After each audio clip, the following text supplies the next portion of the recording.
जब ध्यान घटित होना शुरू हुआ। ध्यान करना कहना बहुत सही नहीं होगा। मैं यह कहना चाहूँगा कि ध्यान जब घटित होना शुरू हुआ तो मुझे महसूस हुआ कि ध्यान ही ऐसा माध्यम है जिसके माध्यम से हम अपने आप को, अपने समाज को और पूरी दुनिया को जान सकते हैं। होता क्या है कि जैसा मैंने देखा है, जो मेरी छोटी सी ज़िंदगी का तजुर्बा है, मैंने इसमें देखा है कि हमारी जो जीवन शैली है, हम लोग अंदर से बाहर की तरफ भाग रहे हैं। लेकिन होना यह चाहिए कि हम लोग बाहर से अंदर की तरफ आएँ। हमारा पूरा जीवन इतनी दौड़ धूप, इतना मतलब मैंने अभी तक यही अनुभव किया कि जैसा सर ने कहा, कवि नीरज ने भी कहा है कि जितना कम सामान रहेगा सफ़र उतना आसान रहेगा, जितनी भारी गठरी होगी उतना तो हैरान रहेगा। आप देखेंगे कि हम लोगों के साथ यही है कि हम लोग बहुत मतलब कुछ समझ नहीं पा रहे हैं कि हम लोग भाग क्यों रहे हैं। बच्चन जी कहते हैं कि जीवन की आपाधापी में कुछ देर कहीं पर कुछ सोच क्या किया धरा इस जीवन में। तो हमें ठहराव की बहुत ज़रूरत है। हम ठहरना ही नहीं चाहते हैं। मुझे लगता है कि हम लोगों के बारे में जानना चाहते हैं, सब चीज़ों के बारे में जानना चाहते हैं। हम लोग अपने पास नहीं बैठना चाहते हैं। हम लोगों के पास बैठना चाहते हैं, अपने पास नहीं बैठना चाहते हैं।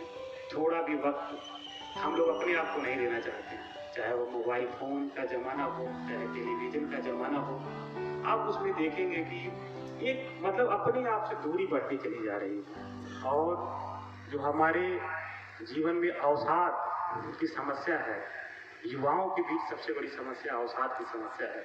और मैं बेहद साफ़गोई से इस बात को स्वीकार करता हूँ कि मैं खुद ही अवसाद जैसी चीज़ से गुजर चुका हूँ। पढ़ाई के दौरान आपके ऊपर कैरियर का तनाव होता है, लेकिन मैं बहुत आसानी से उससे निकल भी पाया। मैं तो सर के यहाँ बैठा था, घंटे 2 घंटे बात होने लगी। बहुत आसानी से इसलिए निकल पाया क्योंकि आप ध्यान के माध्यम से जीवन को समझ पाते हैं। जैसे आप देखेंगे, जैसे जैसे हम प्रोग्रेस कर रहे हैं, भौतिकता बढ़ रही है, लेकिन हम प्रकृति की तरफ लौट रहे हैं। हमारा शरीर बना किससे है? मिट्टी से बना है, हवा की ज़रूरत है। जो चीज़ें हमें मुफ्त में मिल रही हैं, हम उसकी इज्जत नहीं कर रहे हैं। चाहे वो हवा हो, चाहे पानी हो, मिट्टी हो, खुला आसमान है। हमें अपने आप से मुलाकात करनी चाहिए। जब अपने आप से मुलाकात करेंगे तो हम जीवन को ज़्यादा आसानी से समझ पाएंगे।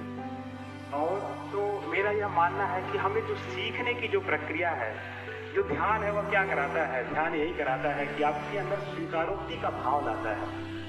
मैं विश्वविद्यालयों में पढ़ाई, छोटा सा जीवन है, उसमें इतना ज़्यादा तनाव है, इतनी ज़्यादा भूमिकाएं, इतना ज़्यादा बनावटीपन है। बनावटीपन की तो हद है।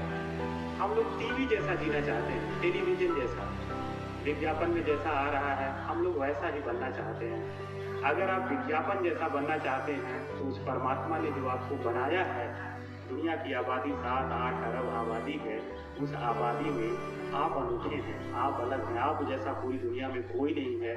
अगर उस परमात्मा ने आपको ऐसा बनाया है तो निश्चित रूप से आपकी विशिष्ट भूमिका है।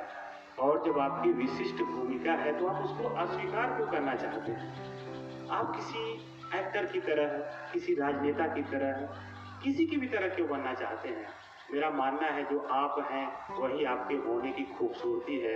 आप जो हैं आप वही बनिए, वही सबसे बेहतर है।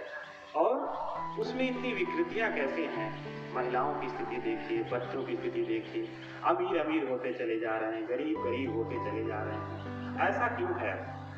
मुझे जो समझ है ऐसा इसलिए सिर्फ है कि हम जो बोलते हैं और जो हमारा आचरण है उसमें काफ़ी अंतर है, बहुत ज़्यादा अंतर है। हम लोग जो भी बोलते हैं उसे आचरण में नहीं लाते हैं। आप गांधी का जीवन देखिए, आप डॉक्टर अम्बेडकर का जीवन देखिए, या जितने भी महापुरुष हुए उनका जीवन देखिए, उनमें बुद्ध का जीवन देखिए। उनमें खास बात यही है कि वह लगातार सरल होते चले गए। उनको परहेज नहीं है, किसी चीज़ से परहेज नहीं हो, किसी आवरण में, किसी भूमिका में बंधे नहीं है ना, कि किसी चीज़ को खाएंगे तो चम्मच से ही खाएंगे। उसमें जितनी सहजता है, मैं चम्मच का विरोध नहीं कर रहा हूँ, मैं ये कह रहा हूँ कि जिसमें सहजता है उन्होंने सहजता को स्वीकार किया, सरल होते चले गए। मैंने विश्वविद्यालय में जितने भी प्रोफेसरों से पढ़ा, इनका कद बहुत ऊंचा था, वो बेहद सरल थे, बेहद विनम्रता से मिलते थे। तो उसकी वजह जो भारतीय समाज में विकृतियाँ भी हैं, एक हम लोग सजग नागरिक हैं, तो हमारा मतलब हमारी यह भी जिम्मेदारी है कि हमारे समाज में जो विकृतियाँ हैं उनको दूर करने की भी कोशिश करें। वह इसलिए हैं विकृतियाँ क्योंकि हमारा जो आचरण है और हमारे जो शब्द हैं, हमारे जो बोल हैं, उनमें भारी अंतर है।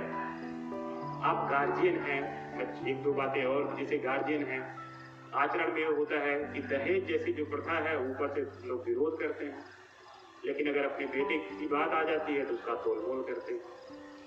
तो यह आज हो क्यों रहा है ऐसा? यही समाज है जहाँ पर महिलाएं घरों में सबसे ज्यादा पीटी जाती हैं। मैं थोड़ा विषयांतर भी हो रहा हूँ, लेकिन जो मुझे लगता है सर मैं वो बता रहा हूँ कि ऐसा क्यों है। जो देश कहता है कि यत्र नारस्तु पूजते रमन्ते तत्र देवता, जहाँ नारियों की पूजा होती है वहाँ देवता वास करते हैं। मैं इस बात से सरोकार तो नहीं रखूंगा तुरंत कि आप पूजा ही करिए, लेकिन मैं कहता हूँ कि आप उनकी बराबरी की बात करिए, उनको अधिकार दीजिए और जो उनकी बदतर स्थिति है उसमें सुधार करिए। यह तभी हो सकता है जब हमारे आचरण में और हमारे बोल में अंतर कम रहेगा और ये सारी चीज़ें जो घटित हो सकती हैं वह मुझे लगता है ध्यान और योग सबसे अच्छा माध्यम है। उसके माध्यम से सारी चीज़ें घटित हो सकती हैं। आपने मुझे बहुत ध्यान से सुना, उसके लिए आपका बहुत बहुत धन्यवाद।